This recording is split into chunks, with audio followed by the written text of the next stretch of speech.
اپنے کھیتوں میں اور دیہات نے اپنے گھروں میں ہوا کے جھونکوں کے ساتھ دور سے آتی ہوئی کھٹ کھٹ کی دھیمی آوازیں سنتی رہتی۔ اس بستی کے کھنڈروں میں ایک جگہ مسجد کے آثار تھے اور اس کے پاس ہی ایک کنواں تھا جو بند پڑا تھا۔ راج مزدوروں نے کچھ تو پانی حاصل کرنے اور بیٹھ کر سستانے کی غرض سے اور کچھ ثواب کمانے اور اپنے نمازی بھائیوں کی عبادت گزاری کے خیال سے سب سے پہلے اس کی مرمت کی۔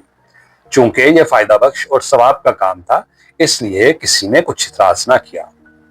چنانچہ 2-3 روز میں مسجد تیار ہوگی۔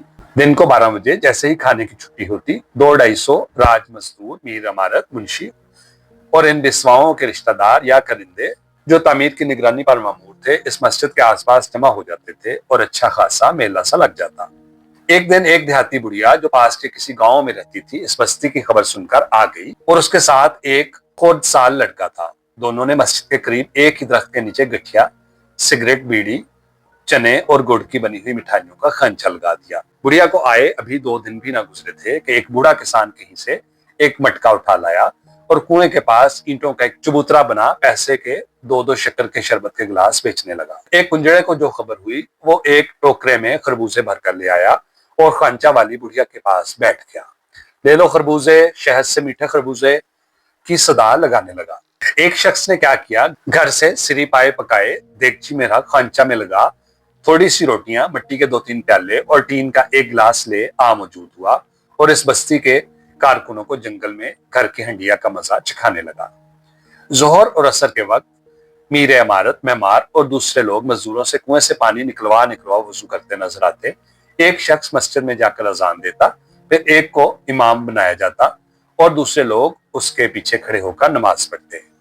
کسی گاؤں کے ایک ملا کے کان میں جو یہ بھنک پڑی کہ فلاں مسجد میں امام کی ضرورت ہے، وہ دوسرے ہی دن علیہ صبح ایک سبز جزدان میں قرآن شریف، پنج سورہ، رحل اور مسئلے مسائل کے چند چھوٹے چھوٹے رسالے رکھ موجود ہوا اور اس مسجد کی امامت باقاعدہ طور پر اسے سونپ دی گئی۔ ہر روز تیسرے پہر گاؤں کا ایک کبابی سر پر اپنے سامان کا ٹوکرا اٹھایا جاتا اور خانچہ والی بڑھیا کے پاس زمین پر چولہا بنا کر کباب، کلیجی، دل اور گردے سیخوں پر چڑھا بستی والوں کے ہاتھوں بیچتا۔ ایک بھٹیاری نے جو یہ حال دیکھا تو اپنے میاں کو ساتھ لے مسجد کے سامنے میدان میں دھوپ سے بچنے کے لیے پھونس کا ایک چھپر ڈال تنور گرم کرنے لگی۔ کبھی کبھی ایک نوجوان دیہاتی نائی پھٹی پرانی کسبت گلے میں ڈالے جوتی کی ٹھوکروں سے راستے کے روڑوں کو لڑکاتا ادھر ادھر گشت کرتا دیکھنے میں آ جاتا۔ ان بسواؤں کے مکانوں کی تعمیر کی نگرانی ان کے رشتہ دار یا کارندے تو کرتے ہی تھے۔ کسی دن وہ دوپہر کے کھانے سے فارغ ہو کر اپنے اشاعت کے ہمراہ خود بھی اپنے مکانوں کو بنتا دیکھنے آ جاتی اور غروب آفتاب سے پہلے یہاں سے نہ جاتی۔ اس موقع پر فقیروں اور فقیرنیوں کی ٹولیاں نہ جانے کہاں سے آ جاتی اور جب تک خیرات نہ لے لیتی اپنی صداؤں سے برابر شور مچاتی رہتی اور انہیں بات نہ کرنے دیتی۔ کبھی کبھی شہر کے لفنگے اوباش، بیکار مباش، کچھ کیا کرو کے مستاق شہر سے پیدل چل کر بسواؤں کی اس نئی بستی کی سنگن لینے آ جاتے اور اگر اس دن بسوائیں بھی آئی ہوتی تو ان کی عید ہو جاتی۔ وہ ان سے ذرا ہٹ کر ان کے گردا گرد چکر لگاتے رہتے، فکرے کستے، بے تکے کہے لگاتے، عجیب عجیب شکلیں بناتے اور مجنونانہ حرکتیں کرتے۔ اس روز کبابی کی خوب بکری ہوتی۔ اس علاقے میں یہاں تھوڑے ہی دن پہلے ہو کا عالم تھا، اب ہر طرف گہما گہمی اور چہل پہل نظر آنے لگی۔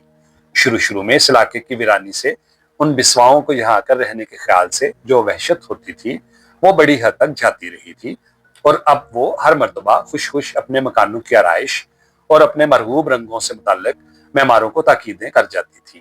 بستی میں ایک جگہ ایک ٹوٹا پھوٹا مزار تھا جو کرائن سے کسی بزرگ کا معلوم ہوتا تھا۔ جب یہ مکان نصف سے زیادہ تعمیر ہو چکے تو ایک دن صبح کو بستی کے راج مزدوروں نے کیا دیکھا کہ مزار کے پاس سے دھواں اٹھ رہا ہے اور ایک سرخ آنکھوں والا لمبا ترنگا مست فقیر لنگوٹ باندھے 4 ابرو کا صفایا کرائے اس مزار کے ارد گرد پھر رہا اور کنکر پتھر اٹھا کر پرے پھینک رہا ہے۔ دوپہر کو وہ فقیر ایک گھڑا لے کر کنویں پر آیا اور پانی بھر کر مزار پر لے جانے اور اسے دھونے لگا۔ ایک دفعہ جو آیا تو کنویں پر 2-3 راج مزدور کھڑے تھے۔ وہ نیم دیوانگی اور نیم فرزانگی کالم میں ان سے کہنے لگا، جانتے ہو وہ کس کا مزار ہے؟ کڑک شاہ پیر بادشاہ کا، میرے باپ دادا ان کے مجاور تھے۔ اس کے بعد اس نے ہنس کر اور آنکھوں میں آنسو بھر کر پیر کڑک شاہ کی کچھ جلالی کراماتیں بھی ان راج مزدوروں سے بیان کی۔